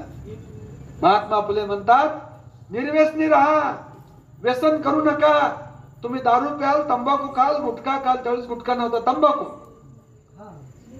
तुम्ही दारू पिला, तंबाखू, तर तुमच्या शरीराचं नुकसान होईल. तुम्ही कर्जबाजारी व्हाल, कर्जबाजारी झाल तर तुमचं जमीन जाईल, जुमला जाईल, शेती जाईल, घर जाईल. किती काळजी महात्मा फुलेंनी केली. ते शेतकऱ्यांचं असूड नावाचं पुस्तक वाचा. तरुण निर्व्यसनी झाले पाहिजेत, निर्व्यसनी. आज आपल्या देशामध्ये प्रचंड व्यसनाचं प्रमाण वाढलंय. तंबाखू, गुटखा, गायछाप जर्दा. आता मी नेहमी विचार करतो, गायछाप पुडी, आता गाईचा आणि त्या तंबाखूचा काही संबंध आहे का कुठं? हा, गायछाप पुडा, गायछाप पुडी ते असते ना, तोटा, गायछाप पुडी, गुटखा. जे तंबाखू खातील, दारू पितील, गुटखा खातील ते कावळे, आणि जे निर्व्यसनी असतील ते शिवरायांचे मावळे. आज आपल्याला इतिहासातून काय निर्माण करायचे? मावळे निर्माण करायचे. महात्मा ज्योतिराव फुले निर्व्यसनी होते, चारित्र्य संपन्न होते. महात्मा ज्योतिराव फुलेंनी तरुण पिढी निर्व्यसनी झाली पाहिजे याचा आग्रह धरला. महात्मा ज्योतिराव फुले समतावादी होते, भेदभावाला त्यांनी विरोध केला. महात्मा फुले म्हणतात ख्रिस्त मोहम्मद मांग ब्राह्मणाशी, धरावे पोटाशी बंधू परी. आपण सगळ्यांनी प्रेमाने राहावा. ख्रिस्त मोहम्मद मांग ब्राह्मणाशी, धरावे पोटाशी बंधू परे. म्हणजे गावगाड्यातील मराठा असेल, माळी असेल, धनगर असेल, मातंग असेल, महार असेल, सुतार असेल, कुंभार असेल, मुस्लिम असेल, ख्रिश्चन असेल, तुम्ही कोण आहात? भाऊ भाऊ आहात. सर्व माणसं समान आहेत. महात्मा ज्योतिराव फुलेंचा विचार आहे. आहेत का नाहीत सगळी माणसं समान? आहेत का नाहीत? आहेत का नाहीत? सगळी माणसं समान आहेत. सर्वांना किती हात आहेत? 2. तर तुमच्या गावात कोणाला 5 हात, कोणाला 8 हात आहे का? ह्या जातीला हातच नाही हो, आहे का? सर्वांना 2 हात, 2 पाय, 2 डोळे, 2 कान, एकच डोकं. का जगामध्ये असं आहे का? जपानी माणसाला खूप संशोधन करावं लागतं, त्यामुळे त्यांना 10 डोकी. युरोप मधल्या माणसाला 15 डोकी, अमेरिकन लोकांना 25 डोकी. भारतीय माणसाला तसं फारसं काम नाही, त्यामुळे बिंडोक असला तरी चालेल, आहे का? असं सगळ्याला एकच डोकं आहे. सर्वांचं रक्त कोणत्या रंगाचं आहे? लाल. तुमच्या गावात कोणाचं निळं आहे का? कोणाचं भगवं, कोणाचं पांढरं, कोणाचं हिरवं, कोणाचं पिवळं आहे का? सगळ्यांचं रक्त कोणत्या रंगाचं आहे? लाल. संत तुकाराम महाराज म्हणाले, यारे यारे लहान तुरे अति बलती नारी नर भेदा भेद भ्रम अमंगळ मुंगी आणि राव आम सरकाचं जीव सोने आणि माते आम्हा समान चित्ती सर्वांची एकची विन ते ते कैसे भिन्न भिन्न. तुकाराम महाराज म्हणतात सर्वांची एकची विन ते ते कैसे भिन्न भिन्न. भेदभाव बाळगणं चुकीचं आहे. सर्व माणसं समान आहेत. हा या जातीचा, तो त्या धर्माचा, या पंथाचा, हा भेदभाव छत्रपती शिवाजीराजांनी कधी केला नाही. शिवाजीराजांच्या राज्यात समता होती. महाराजांनी आपल्या राज्यात खाजगी आणि सार्वजनिक जीवनामध्ये कधी भेदभाव बाळगला नाही.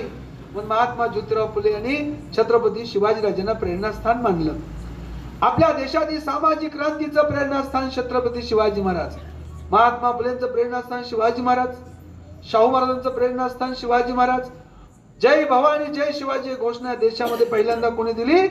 भारतरत्न डॉक्टर बाबासाहेब आंबेडकरांनी दिली. बाबासाहेबांचं प्रेरणास्थान जसे बुद्ध होते, कबीर होते, फुले होते, तसे छत्रपती शिवाजी महाराज देखील होते. क्रांतीसी नाना पाटील, नेताजी सुभाषचंद्र बोस, भगतसिंग आणि छत्रपती शिवाजीराजांची प्रेरणा घेऊन स्वातंत्र्य लढा उभा केला. आणि राज्यपाल म्हणतात शिवाजी जुने झाले. त्याला काय डोक्याचा भाग आहे का नाही? डोक्यात काही कोळसा भरलाय का मेंदू भरलाय या राज्यपालाच्या? म्हणजे असं मूर्खासारखं काही स्टेटमेंट देतात. शिवाजीराजांची तुलना वर्तमान नेत्याशी. अहो शिवाजी महाराज, बुद्ध, महात्मा फुले, शाहू महाराज, बाबासाहेब यांची तुलना जगात कुणाशी होऊ शकत नाही. बुद्धाची तुलना जगामध्ये फक्त बुद्धाशीच होऊ शकते. शिवरायांची तुलना जगामध्ये फक्त शिवरायांशीच होऊ शकते. बाबासाहेबांची तुलना जगामध्ये बाबासाहेबांशीच होऊ शकते. महात्मा फुलेंची तुलना जगामध्ये महात्मा फुलेंशीच होऊ शकते. कोणाही बुरट्याला घेते त्यांनी ही शिवाजीराजांची तुलना करतात. हा मूर्खपणा आहे. म्हणून हा खरा इतिहास माहिती झाला पाहिजे. बाबासाहेब आंबेडकर म्हणायचे, जो समाज आपला इतिहास विसरतो तो कधीच इतिहास घडवू शकत नाही. अन्यथा चुकीचा इतिहास सांगून आपल्याला गुलाम बनवलं जातं. खरा इतिहासाचा पाया महात्मा ज्योतिराव फुलेने आपल्या देशामध्ये घातला. 1873 साली सत्यशोध समाजाची स्थापना केली. सत्य धर्म महात्मा फुलेंनी काढला. फुल्यांनी दलाल नष्ट केले पाहिजे. दलालांची गरज नाही. महात्मा फुले म्हणाले, दलालाची गरज नाही. तुम्ही सत्य शोधून काढा, सत्याचा पाठपुरावा करा, असत्य नाकारा, सत्य ते स्वीकारा. म्हणून सत्यशोधक समाजाची स्थापना केली. महात्मा फुले म्हणायचे की आपलं लग्न, तुमच्या कुटुंबातलं लग्न तुमच्या व्यक्तीकडून लावा. जसा जैनाचं लग्न जैन लावतो, बौद्धाचं लग्न बौद्ध लावतो, शिखाचं लग्न शीख लावतो, मुस्लिमांचं लग्न मुस्लिम लावतो, ख्रिश्चनाचं लग्न ख्रिश्चन लावतो. मग मराठा व्यापक संकल्पना लक्षात घ्या. महात्मा फुलेंनी गुलामगिरी ग्रंथामध्ये मराठा शब्दाची व्याख्या केली. कुणबी, माळी, मातंग, महार, धनगर, सुतार, लोहार, कुंभार, आगरी आदी मिळून मराठा. मराठा ही जात नाही, सगळ्या समुदायाला मिळून मराठा म्हटलं जातं. शिवरायांच्या सैन्याचा उल्लेख मराठ्यांचं सैन्य, मराठे आले, मराठ्यांनी किल्ला जिंकला. त्यात कोण होतं? 18 पगड जाती 12 विरुद्धदार होते ना. तसं महात्मा फुलेंनी म्हणाले की तुम्ही मध्यस्थ नाकारा, दलालाला बोलवून घेऊ नका. घर कोण बांधतो? गौंडी. घराला दरवाजा कोण तयार करून देतो? सुतार. कडी कोंड्या कोण देतो? लोहार. पूजा कोणाची हस्ते करता तुम्ही? भटजीच्या हस्ते करता. काय भटजी काय पाणी मारा आलता का स्लॅबवर? भटजी काय इटा द्यायला आलता हाताखाली गौंड्याच्या? कडी कोंडा त्यांनी दिला का भटजीने? नाही. म्हणून घर बांधल्यानंतर, बंगला बांधल्यानंतर पहिला सत्कार गौंड्याचा केला पाहिजे, सुताराचा केला पाहिजे, कुंभाराचा केला पाहिजे. त्यांच्या हस्ते पूजा करा. आपल्या महापुरुषाच्या प्रतिमा ठेवा, त्याचं पूजन करा. गाथा ठेवा, तुकारामांच्या गाथेचं पूजा करा, फुल्यांच्या साहित्याची पूजा करा, संविधानाची पूजा करा. आणि त्यासाठी कुठल्याही मध्यस्थाची गरज नाही.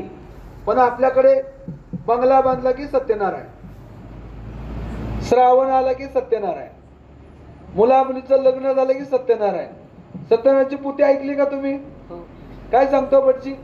कलावतीने लावती सत्यनारायणचा प्रसाद न घेता गेल्या म्हणजे साधू सानीची सोन्याची नौका घेऊन येत होता. ती नौका समुद्रात बुडाली, डायरेक्ट तळालाच गेली. आणि सत्यनारायण घातल्याबरोबर बुडाल नव्हतं, वरती आली. बोला सत्यनारायण महाराज की जय. खरं वाटतं का तुम्हाला? गाडगे बाबा म्हणाले, सत्यनारायण घालून बुडालेली नाव जर वरती येत असेल तर दुसऱ्या महायुद्धामध्ये असंख्य आगबोटी समुद्रात बुडाल्या. एक सत्यनारायण घाला, एक आगबोट काढून दाखवा आणि माझ्याकडून 1 लाख रुपये घेऊन जावा. सत्यनारायण खोटी कथा आहे. सत्यनारायण करण्यापेक्षा महात्मा फुलेंच्या प्रतिमेचं पूजन करा, गाथा वाचा, महापुरुषांचं चरित्र वाचा. त्यासाठी कुठल्याही दलालाची गरज नाही. आपल्याकडच्या अंधश्रद्धा नष्ट झाल्या पाहिजेत. म्हणून महात्मा फुलेंनी सत्यशोधक समाजाची स्थापना केली. सावकारशाही बंद करण्यासाठी आंदोलन केलं. आणि 1879 साली इंग्रज गव्हर्नमेंटने GR काढला, कायद्याने सावकारशाही बंद करण्याचा. महात्मा ज्योतिराव फुलेंनी कामगार संघटना काढली. या देशातली पहिली कामगारांची संघटना महात्मा ज्योतिराव फुलेंनी काढली. आणि नारायण मेघाजी लोखंडे त्या कामगार संघटनेचे अध्यक्ष झाले. महात्मा ज्योतिराव फुले यांचा सत्कार 1888 साली मुंबई या ठिकाणी लोकांनी केला. महात्मा ही पदवी लोकांनी दिली. म्हणून गांधीजींनी ज्यावेळेस येरवड्याच्या तुरुंगामध्ये असताना महात्मा फुलेंचं चरित्र वाचलं, साहित्य वाचलं, आणि महात्मा गांधी काय म्हणाले? खरा महात्मा मी नाही, ज्योतिराव फुले हा खरा महात्मा. हे गांधीजी म्हणाले. आणि महाराजा सयाजीराव गायकवाड महाराज, आंतरराष्ट्रीय कीर्तीचा माणूस, दादाभाई नौरोजी, महात्मा गांधी, बाबासाहेब आंबेडकर, टिळक, महायोगी श्री अरविंद अशा लोकांना मदत केली. सयाजीरावांनी गोलमेज परिषदेला निमंत्रित होते, ऑलिम्पिकचे उद्घाटक होते. अमेरिकेत झालेल्या सर्वधर्म परिषदेचे अध्यक्ष होते. ब्रिटिश लायब्ररीचे चेअरमन होते सयाजीराव गायकवाड. रयत शिक्षण संस्थेला मदत केली. बनारसला हिंदू युनिव्हर्सिटी आहे तिथे मदत केली. सयाजीराव गायकवाड महाराज यांनी ज्यावेळेस महात्मा फुलेंचं साहित्य वाचलं, महात्मा फुलेंना बडोद्याला बोलावून घेतलं, सत्कार केला, त्यांना मदत केली.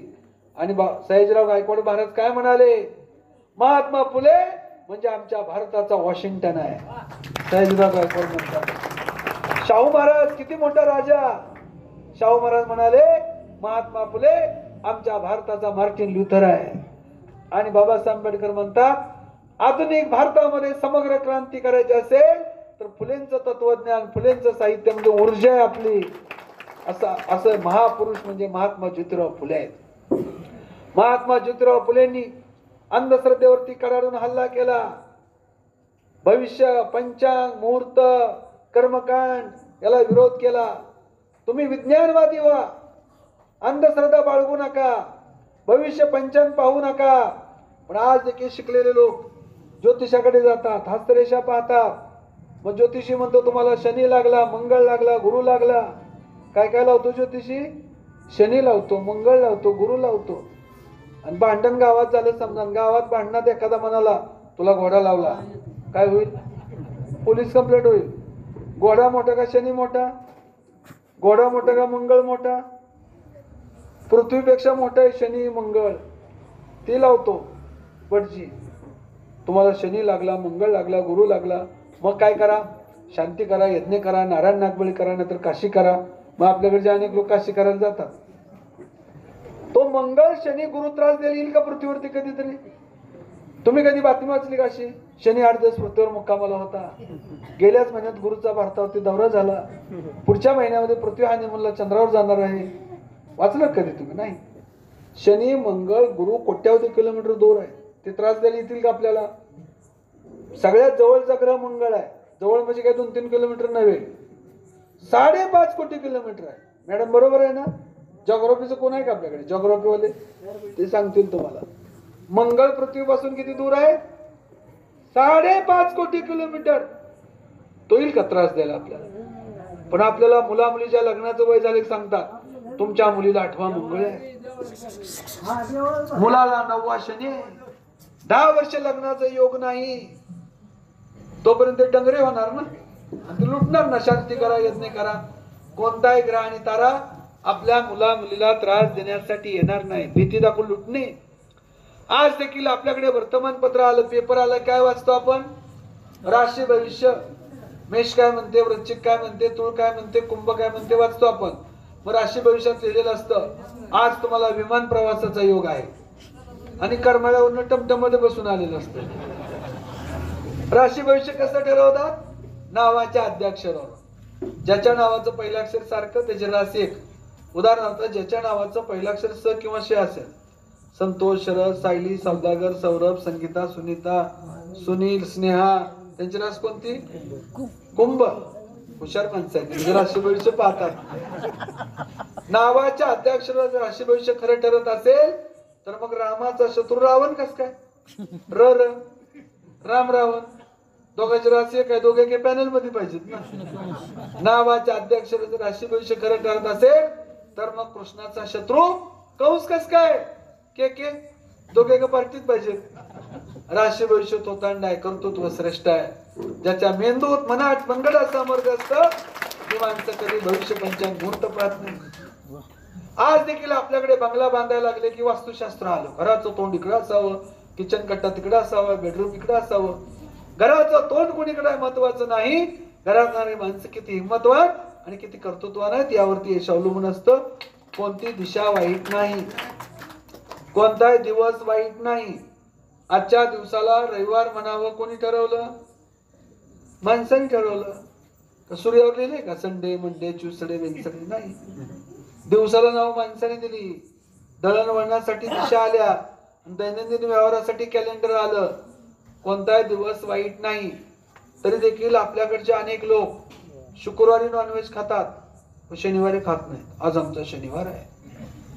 मग काल खाल्लेलं कुठे गेलं?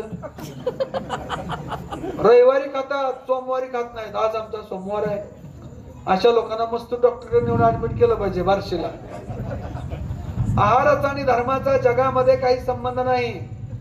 आपल्याकडे खूप अंधश्रद्धा. शाकाहारी लोक सज्जन, मांसाहारी दुर्जन आहेत का? मग लक्षात ठेवा, जगामध्ये कोणी शाकाहारी नाही. माळकरी सुद्धा दही खाता का नाही? माळकरी दही खातात का नाही? खातात का नाही दही माळकरी लोक? बॅक्टेरिया मेल्याशिवाय दही तयार होत नाही. डॉक्टर साहेब या ठिकाणी चुकतंय का माझं काय? बॅक्टेरिया मेल्याशिवाय दही तयार होत नाही. आणि बॅक्टेरिया सजीव असतो का निर्जीव असतो? डॉक्टर साहेब सजीव असतो. बॅक्टेरियाला जीव आहे. मग तुम्ही बोकड खाल्लं काय बॅक्टेरिया खाल्ला काय? दोघाला जीव आहे ना. तुम्ही चिलापी खाल्ली काय बॅक्टेरिया खाल्ला काय? जीव दोघाला पण आहे. बरं, शाकाहारी लोक मेडिसिन खातात का नाही? मेडिसिन, औषध, 99% औषधे अॅनिमल बेस्ड आहेत. प्राणीजन्य पदार्थापासून तयार केली जातात. कॅप्सूल माहिती आहे? गोळी कॅप्सूल, कव्हर असणारी कॅप्सूल. कॅप्सूलची कव्हर कशाचे? फार्मसीवाले कोण आहे का आपल्याकडे? फार्मासिस्ट नाही का? कोण आहे? चुकतंय का माझं काय? मेडिसिन कसं तयार होते? फार्मासिस्ट आहे. गोळ्या तयार केल्यात त्यांनी, मेडिसिन तयार करतात, ते विकतात. आपली जी कव्हर असते ना, कॅप्सूलची कव्हर, आवरण, ते प्लॅस्टिकचं नाही, बरोबर ना?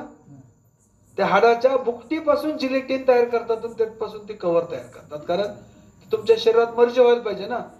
प्लॅस्टिक मर्ज होत नाही. प्लॅस्टिक खाल्लं तर तुमचं ऑपरेशन करावं लागेल पोटाचं. तर ती कॅप्सूलची जी कव्हर असते ते हाडाच्या बुकटीपासून तयार केलेली असते. ते हाडं कुणाची? माणसाची नाहीत. कुत्र, मांजर, डुकर, गाढवं. शाकाहारी लोक औषध पण खायचं सोडून देतील. आहाराचा आणि ज्यांना बघा बी विटॅमिन, B12, कॅल्शियम कमी असलं की डॉक्टरकडे जावं लागतं. मग B12 चे इंजेक्शन घ्यावं लागतं. ते नॉनव्हेजच असतं हो सगळं. माशाच्याच गोळ्या असतात. बी विटॅमिन, B12. हार्ट अटॅक आल्यानंतर दवाखान्यात गेलं की डॉक्टर पहिल्यांदा की इंजेक्शन घेतात. ते ॲड्रिनलचं असतं, ॲड्रिनलचं इंजेक्शन, बरोबर ना? ते ॲड्रिनल कशापासून काढलेलं असतं? डुकरापासून काढलेलं असतं ते. आपल्याकडे खूप अंधश्रद्धा आहेत हो. आणि आपल्याकडे उपवासाला काय खातात? उपवासाला साबुदाणा. सगळ्यात डेंजर, धोकादायक. वारकरी संप्रदायामध्ये शुगरचं प्रमाण जास्त आहे. आपल्या देशात आज 35% लोकांना शुगर आहे. जगात सगळ्यात जास्त शुगर भारतात आहे, माहितीये तुम्हाला? शुगर झाली की तुम्हाला अनेक आजार सुरू होतात. हार्ट, किडनी, लिव्हर, वेगळे गुंतागुंत तयार होते. भारतात साखर येण्यापूर्वी शुगर अपवादात्मक होती. साखर आपला दुश्मन आहे, लक्षात ठेवा. साखर, पांढऱ्या साखरेचे पदार्थ खायचे नाहीत, धोकादायक आहे शरीरासाठी. साबुदाण्यामध्ये कार्बोहायड्रेटचं प्रमाण जास्त आहे. आणि साबुदाणा भारतात आला कधी? ब्राझील 1944 ला ब्राझील वरून आला. मी लिहिलंय माझ्या पुस्तकात, सगळं डिटेल आहे. ब्राझील वरून 1900. आणि हे तुम्हाला कुणी सांगणार नाही, कीर्तनकर तर अजिबात सांगणार नाही. कुठल्या काँग्रेसचा, राष्ट्रवादीचा, भाजपचा, सेनेचा पण नेता सांगणार नाही. कशाला म्हणेल मतं जातील आपली शाकाहारीवाल्याची. पण मी का सांगतो तर आपले लोक ह्या आहाराच्या अज्ञानातून बाहेर पडले पाहिजेत. त्यातून खूप शरीराचं नुकसान होतं. साबुदाणा भारतात 1944 ला पहिल्यांदा आला, म्हणजे 80 वर्षापूर्वी आला. तो कशासाठी आला? कपड्याला स्टार्च करण्यासाठी आला. कपड्याला स्टार्च. फॅक्टरीत एका कर्मचाऱ्यांनी चाटून बघितला, गोड लागला, नंतर तो आहारात आला. साबुदाण्याचं भारतातलं वय किती आहे? 80 वर्ष. मी पांडुरंगाला मानतो. माझ्याकडे पुस्तकाची कव्हरच पांडुरंगाची. ज्योतिबा, खंडोबा, भैरोबा, मसोबा, तुळजापूरची भवानी, पंढरीचा पांडुरंग. महात्मा फुलेंनी आपले दैवत सांगितले गुलामगिरीमध्ये. आता पांडुरंग 2500 वर्षापूर्वीचा, महादेव 5000 वर्षापूर्वीचा. 5000 वर्षापूर्वीचा महादेव किंवा 2500 वर्षापूर्वीचा पांडुरंग 80 वर्षापूर्वी आलेला साबुदाणा खात असेल का? साबुदाण्याचं वयच 80 वर्ष आहे भारतात. बटाटे, रताळे, साबुदाणे बेकार शरीरासाठी. आणि उपवासवाले आठवड्यातून शनिवार असतो, रविवार आहे, गुरुवार असतो, पुन्हा चतुर्थी, महाशिवरात्री, एकादशी, 4 उपवास आठवड्यात. नुकसान होतं शरीराचं. तुमच्या small intestine, large intestine, duodenum, तुमचं पॅनक्रियाज मधलं इन्सुलिन संपणार, अशा अनेक गुंतागुंत निर्माण होते. कोरोनाच्या काळामध्ये तुम्ही डॉक्टरांकडे गेला, डॉक्टरने काय खायला सांगितलं कोरोनाच्या काळात लोकांना? मच्छी अंडी खावा, मासे खावा, मटण खावा. कुठले तर डॉक्टर म्हणले का 4 बटाटे खावा, 4 रताळी खावा, 5 किलो शाबू खावा, अर्धा लिटर चहा पेत जावा रोज, म्हणले का डॉक्टर कुठले? हा? त्यामुळे या अंधश्रद्धेतून बाहेर पडा. खूप वाईट परिस्थिती आहे आपल्याकडे. या आहारामुळं शरीराचं खूप नुकसान झालेलं आहे लोकांचं. चुकीचा आहार घेतल्यामुळे, चुकीचे पदार्थ खाण्यामुळे आपल्या शरीराचं नुकसान होतं, हे लक्षात ठेवा. श्रद्धा आहे ना, आपण पण मानतो की बुद्ध म्हणाले जिथं जे उपलब्ध आहे ते खावा. बुद्ध म्हणाले तेच खावा, तेच खावा, जिथं जे उपलब्ध आहे ते खावा. अहो, पानिपतला युद्ध झालं 14 जानेवारी 1761 ला. पेशव्याचं सैन्य 1 लाख होतं, अब्दालीचं सैन्य 30,000 होतं. कुणाचा विजय व्हायला पाहिजे होता? 4 तासात अब्दालीने 1 लाख सैन्य कापून टाकले पेशव्यांचं. 4 तासात. का? त्याला अनेक कारण आहेत. शेजवलकरांनी खूप चांगला ग्रंथ लिहिलाय की पेशव्यांचं गुप्तहेर खातं ढिसाळ होतं, अब्दालीचं गुप्तहेर खातं अत्यंत सक्षम होतं, त्याच्याकडे नियोजन होतं, यांच्याकडे नियोजन नव्हतं. अब्दालीच्या सैन्यात भेदभाव नव्हता, सगळे एकत्र भोजन, सहभोजन. आणि पेशव्यांच्या सैन्यात मराठ्यांना पण पंक्तीला घेत नव्हते पेशवे. जाधवराव, घोरपडे, निंबाळकर, भोसले, पवार, होळकर यांनाही पंक्तीला घेत नव्हते. पंक्तीभेद. अब्दाली युद्धाचं नियोजन करत होता आणि पेशवे कुरुक्षेत्राला होम हवन यज्ञ करत होते. हे अनेक कारण सांगितले. शेजवलकर ब्राह्मण आहेत, त्यांनी लिहिले पानिपत 1761. हे एक महत्वाची कारण. आणखीन एक महत्वाचं कारण काय? पानिपतला प्रचंड थंडी असते. जानेवारी मध्ये 2-3 डिग्री सेल्सिअस तापमान असतं, प्रचंड थंडी. अब्दाली अफगाणिस्तानातून आलता, त्यामुळं सगळी कपडे लेदरची होती, थंडी वाजत नव्हती. आणि आपली सगळी हारक चादर सतरंजी घेऊन गेलेली, थंडीने मेले. आणि दुसरं महत्वाचं कारण म्हणजे अब्दालीच्या सैन्यामधला आहार काय? मटन, चिकन, फिश, अंडी, बिर्याणी. आणि पेशव्याच्या सैन्यातला आहार काय? उकडीचे मोदक, आळूचे फदफदे, शेपूची भाजी. 4 तासात कापून टाकले. म्हणून या अंधश्रद्धेतून बाहेर पडा. आपल्या घरी पाहुणे येणार आहेत आणि तुमचा नवरा जर का अर्ध्या चड्डीवर असेल आणि बनेलावर, तुम्ही काय म्हणता? काय म्हणणार तुम्ही? समजा आपला नवरा, आपल्या घरातला कर्ता पुरुष अर्धे अंडरवेअरवर आहे, अंडरवेअरवर बनेल घातलं ना काय, नुसतं अंडरवेअर. पाहुणे येणार आहेत, काय म्हणेल बायको त्याची, त्या नवऱ्याची? कपडे घाला, पाहुणे यायला लागले, कपडे घाला. आणि टीव्हीवर आपल्या मालिका सगळे भोंगळे बाबा. हा, भोंगळ्यांच्या पाया पडतो आपण. हा, ह्या अंध. म्हणून तुकाराम महाराज म्हणाले होते, ऐसे कैसे झाले बंधू कर्म करून म्हणती साधू, अंगा लावून राख डोळे झाकून करती पाप, दावी वैराग्याची कळा, भोगी विषयांचा सोळा. तुका म्हणे सांगो किती, जळो तयाची संगती. या बोंधू बाबाची संगत सोडा. खरा विचार सांगणाऱ्या कीर्तनकारांच्या कीर्तनाला आवर्जून गेलं पाहिजे. खरा विचार वारकरी संप्रदायाचं सांगणाऱ्या प्रवचनकाराच्या प्रवचनाला आवर्जून गेलं पाहिजे. पण जे लुटतात, फसवतात, नवस सायास कर्मकांड करायला होतात, त्यांच्या नादी लागू नका. तुकाराम महाराजांचे एक अभंग आहे, मिळवणी नरनारी शकून सांगती नानापरी, तुका म्हणायचे मैंद तयापासी नाही गोविंद. सांगो जाणती शकून भूत भविष्य वर्तमान, तयांचा आम्हासी कंटाळा, त्याचे तोंड न पाहावे. ज्योतिष भविष्य पंचांग मुहूर्त पाहणाराचं थोबाड सुद्धा बघू नका. असा एक अभंग आहे तुकाराम महाराजांचा. नवसे कन्या पुत्र होती, मग का करणे लागे पती. नवसानी लेकर बाळ झाली असते, नवऱ्याची काय गरज. असा तुकारामाने अभंग लिहिला. सावित्रीबाई फुलेंनी काव्य लिहिलंय, धोंडे मुले देती नवसा पावती, लग्न का करती नारी नर. असे कविता आहे सावित्रीबाई फुलेंची. महात्मा फुले, सावित्रीबाई फुले हे आधुनिक भारताचे शिल्पकार आहेत. आपल्याला सामाजिक स्वातंत्र्य, शैक्षणिक स्वातंत्र्य, सांस्कृतिक स्वातंत्र्य, धार्मिक स्वातंत्र्य देणारे महापुरुष म्हणजे महात्मा फुले आणि सावित्रीबाई फुले आहेत. महात्मा फुलेंना अर्धांगवायू झाला. शेवटचा ग्रंथ सार्वजनिक सत्यधर्म डाव्या हाताने पुस्तक लिहिलं, डाव्या हाताने. इतकी तळमळ महात्मा फुले सावित्रीबाई फुले यांना होती. आई वडील जसे मुलावरती प्रेम करतात, आपल्या अपत्यावरती प्रेम करतात, तसं आपल्यावरती प्रेम करणारे महात्मा फुले सावित्रीबाई फुले आपली माय माऊले, आपले आई वडील आहेत.